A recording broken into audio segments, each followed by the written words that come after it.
ज्योत्सना जी और उनके पति जीवन की सारी जिम्मेदारियां पूरी कर चुके थे। पैसे की कोई कमी नहीं थी, तो घूमना फिरना भी लगा रहता था। अरे बेटी के घर जाकर तो मजा ही आ गया, लेकिन विदेश से अच्छा तो देश ही लगता है। अब मन को चैन मिला। अरे लेकिन वहां की औरतें देखिए, कितनी फिट, स्मार्ट और चमकती हुई। आदत से तो बाज नहीं आओगे आप। अरे मजाक कर रहा हूँ यार। अच्छा मैं जरा बाजार होकर आता हूँ। पति बाजार जाता है, जहां उसे एक अजीब सी दुकान दिखाई देती है। अरे ये क्या बात हुई? अंदर आओ 50 के, बाहर निकलो 40 के। हम आपकी 10 साल उम्र कम करते हैं। अरे ऐसा क्या करते हैं भला? जरा अंदर जाकर ही देख लेता हूँ। अंदर एक सुंदर सी लड़की खड़ी होती है। सुंदरी जी, ये क्या दुकान है?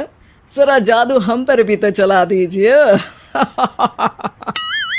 यस सर, आपको हमारी एग्जीक्यूटिव एक डेमो के लिए अंदर ले जाएगी।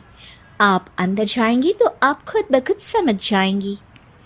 पति अंदर जाता है, जहां सेल्स गर्ल मिलकर पति को नकली बाल, नकली दांत, रंग बिरंगी कपड़े के साथ रंगीन चश्मा लगा देती है। देखिए, अब खुद को शीशे पे देखिए और बताइए सर।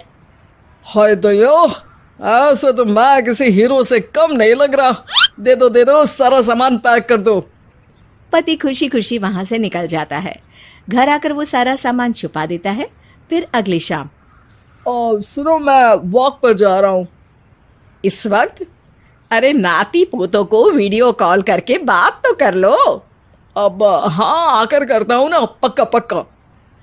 पति बाहर जाकर सारा मेकअप करता है और मार्केट में घूमता है, जहां उसे एक स्मार्ट सी महिला दिखती है। क्या आपको मुझसे कोई काम है? नहीं नहीं, आप तो बहुत हैंडसम हैं। थैंक्स। वैसे आप भी कम नहीं है। वैसे क्या उम्र होगी आपकी? लगता कितने का हूँ? 40 के तो पूरे लगते हैं। अब क्या था, 50 साल के पति को कोई 40 का बोल दी तो। वैसे तो कम का हूँ, लेकिन टेंशन के कारण थोड़ा उम्र में बड़ा देखने लगा हूँ। ओह सच्ची? आप 40 के पूरे नहीं हो? अरे छोड़िए ना, चलिए मैं आपको कॉफी पिलाता हूँ। यहाँ की कॉफी काफी शानदार होती है। दोनों में दोस्ती हो जाती है और फिर चल पड़ता है सिलसिला रोज रोज के घूमने फिरने और मजे करने का। अब सारा दिन पतिदेव फोन पर। अरे नाश्ता तो कर लीजिए, क्या सारा दिन फोन पर लगे रहते हैं? अरे यार, जरूरी काम कर रहा हूं मैं। रिटायर हो, पेंशन मिलती है, कोई काम नहीं है, फिर कौन सा जरूरी काम आन पड़ा आजकल? अरे एक प्रोजेक्ट के सोशल नेटवर्किंग का काम है, उसी पर काम कर रहा हूँ। ठीक है, चलो अब नाश्ता कर लो, देर हो रही है। पति अपना नकली सारा सामान बिस्तर के पास छुपा कर सोता, सुबह चुपके से पहनकर बाहर जाता और घर आने पर उतार देता। एक दिन पड़ोसन कहती है, अरे ज्योत्सना बहन, तुम लोगों के घर कोई हैंडसम सा आदमी रहने आया है क्या? अरे कहाँ यार, मैं और ये दो ही तो लोग हैं घर में। हैंडसम सी शक्ल देखे तो मुझे भी जमाना हो गया है।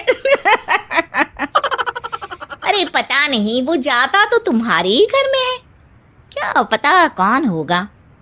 अरे तुम्हारी उम्र हो रही है ना, और भाई साहब को भी गए 5 साल हो गए, शायद इसीलिए अब सारे हैंडसम नजर आ रहे होंगे। पड़ोसन भी ज्योत्सना की बात पर मुस्कुराकर वहां से चली जाती है। एक दिन, अरे सुनो जी, बहू बेटा और पोता आ रहे हैं, कुछ दिनों के लिए वो हमारे साथ ही रहेंगे।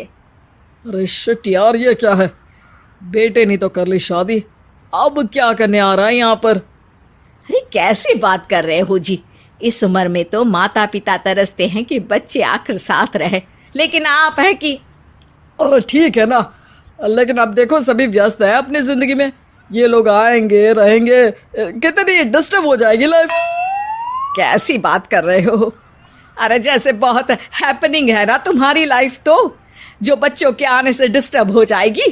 अरे दिन काटने मुश्किल होते हैं, बच्चे आ जाएंगे तो थोड़ा दिन रात पता तो चलेगा। ओफो, ठीक है, लेकिन बोल देना कि ना कोई मेरे कमरे में आए, ना मेरी लाइफ पे दखल दे कि मैं कहाँ जा रहा हूँ, क्या कर रहा हूँ, समझी? खैर, वो दिन भी आ जाता है जब बहू, बेटा और पोता उन लोगों के घर आते हैं। एक दिन, माँ जी, आज मेड नहीं आई है तो मैं आप लोगों के कमरे में झाड़ू लगा देती हूँ। अरे नहीं बहू, वो तेरे पापा को ना पसंद नहीं है कि कोई उनके कमरे में जाए। तू छोड़ ना, मैं खुद ही लगा दूंगी। सास को समझ में नहीं आता कि आखिर उसके पति ने किसी को कमरे में जाने से मना क्यों कर रखा है। खैर, वो साफ सफाई करके बाहर निकल आती है, लेकिन कहते हैं ना, बच्चा तो अबोध होता है, उसे किसी बात का क्या पता। वो खेलते खेलते दादा के बिस्तर तक पहुंच जाता है और बाहर ले आता है दादा का वो सारा सामान जो वो लगाकर घूमते थे। ज्योत्सना की नजर उस सामान पर पड़ती है। वो बच्चे से पकड़कर कमरे में लाती है और पैकेट खोलकर देखती है। हाय रे दैया, ये क्या? लग रहा है कि आजकल ये प्रोजेक्ट नया मिला हुआ है। बेटे बहू के जाने के बाद ज्योत्सना सोचती है कि वो बात करेगी, लेकिन फिर अरे खुद से बात करूंगी तो मुकर जाएंगे। पता लगाना होगा कि माजरा क्या है। कुछ दिनों बाद, अरे यार, ये बच्चे लोगों के आने से लाइफ ना बड़ी डिस्टर्ब सी रही। मैं कुछ देर के लिए वॉक पर जा रहा हूँ, आराम से आऊँगा 2-4 घंटों के बाद, ठीक है? मैं क्या सोच रही हूँ कि मैं भी आपके साथ चलती हूँ। अरे थोड़ा रिलैक्स मैं भी तो हो जाऊं। हाँ, पड़ोस वाली बुढ़िया के साथ नीचे पार्क में जाकर वॉक करके आ जाओ। अच्छा जी, तुम कार से लॉन्ग ड्राइव के मजे लो और मैं पड़ोस की बुढ़िया के साथ। पति नहीं मानता और अपना पैकेट और कार लेकर निकल जाता है। रास्ते से वो उस महिला मित्र को फोन करता है। हाय ब्यूटीफुल, मैं कुछ दिनों के लिए आउट ऑफ कंट्री था, आज आ गया तो सोचा तुमसे मिल लूं। हाँ, क्यों नहीं, क्लब में आ जाओ। पति क्लब में पहुंचता है, सारा नकली सामान चिपका भी लेता है, लेकिन उसे पता नहीं होता कि ज्योत्सना ने सबका गोंद निकाल दिया है। ओ बेबी, मैंने आपको बहुत मिस किया। मैंने भी। लेकिन वो जैसे ही हंसता है, उसके नकली बाल गिरकर हाथ में आ जाते हैं, जिससे उसका सर गंजा दिखता है। ओ ये क्या? तभी उसका दांत भी हाथ में आ जाता है और ज्योत्सना के पति का सारा बुढ़ापा उसकी दोस्त के सामने आ जाता है। हे भगवान, अंकल जी कौन है आप? क्या ऐसी बात कर रही हो अंकल? मैं तो तुम्हारा दोस्त हूँ। अरे पर हो तो अंकल ही ना। नकली दांत, नकली बाल और क्या क्या नकली है। पति को गुस्सा आ जाता है। वो महिला के बाल पकड़कर खींचता है, जिसके बाद उसका बाल भी उसके हाथ में आ जाता है और महिला के सारे पके बाल सामने आ जाते हैं। ओह, तो तुम भी उसी दुकान से हो? जाओ 50 की निकलो 40 के। हाँ, बढ़िया आई मुझे अंकल कहने वाली। लेकिन ये समझ में नहीं आ रहा कि मेरे बाल और दांत बाहर कैसे आ गए। तभी वहां ज्योत्सना आ जाती है। जी, मेरी वजह से। चलिए इन आंटी जी को नमस्ते कहिए, फिर घर चलते हैं और वहां मैं बनाऊंगी आपको 40 का।